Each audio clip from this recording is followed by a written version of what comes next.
My name is Charles Sabine. I'm 49 years old, and for more than half my life I've spent working for NBC News as a television journalist.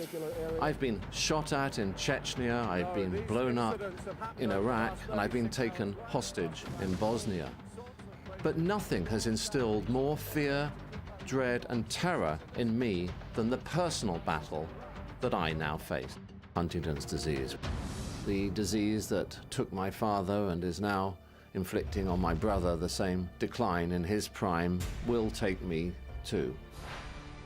Charles joins us today here, as well as our good friend and colleague, Dr. Frida Lewis Hall, the Chief Medical Officer of Pfizer. Thank you both so much for being here. And Charles was referring to Huntington's disease. That's a genetic disorder that affects about 1 in every 10,000 people. Sadly, it has no cure and causes the progressive breakdown of nerve cells in the brain.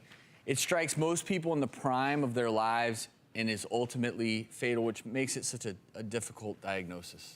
Now, Huntington's is a disease that destroys the part of the brain that controls movement. And so people who have the disease develop writhing, jerky movements that are involuntary.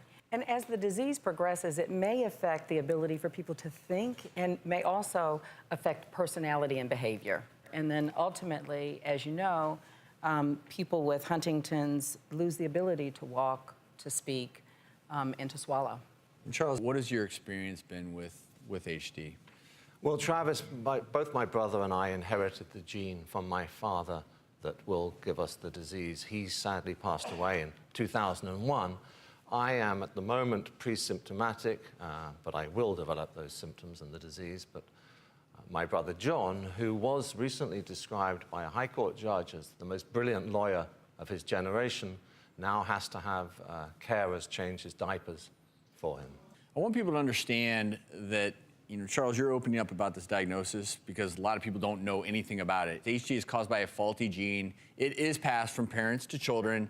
Every child of a parent who has Huntington's disease has a 50-50 chance of inheriting the gene with that faulty mutation.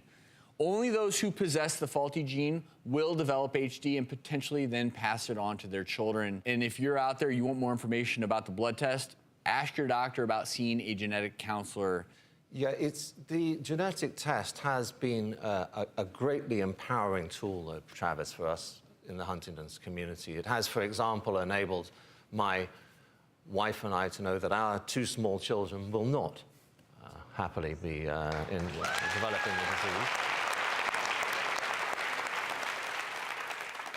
I don't want anyone who from a Huntington's family to listen to anyone who says there's nothing that you can do about this disease. There's plenty you can do about your lifestyle and your environment to offset the onset of the disease. I'm so happy that you brought that up because it is very important. There are a lot of tools. The first tool is one that you've already engaged in, and that is establishing a strong support network of family and friends. And then there's a greater Huntington's disease community out there that you can tap into for support, for ideas on how to manage the disease.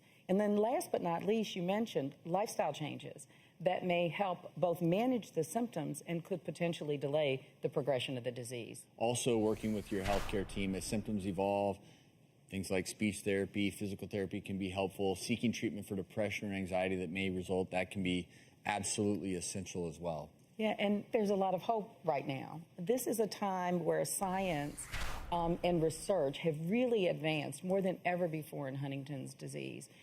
And I should probably also take the opportunity to personally thank you. I mean, you have done so much to share your story, to give people hope, to actively advance research. And I really want to thank you for all of that. Well,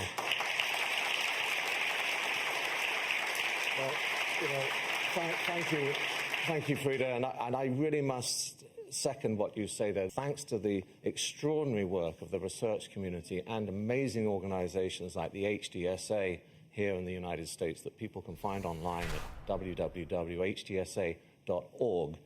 Thanks to those kinds of organizations, there has never been a better time to have this terrible disease. And of course, for more information, people can go to gethealthy.stayhealthy.com. Thank you so much. Charles, you're a true inspiration. We'll be right back.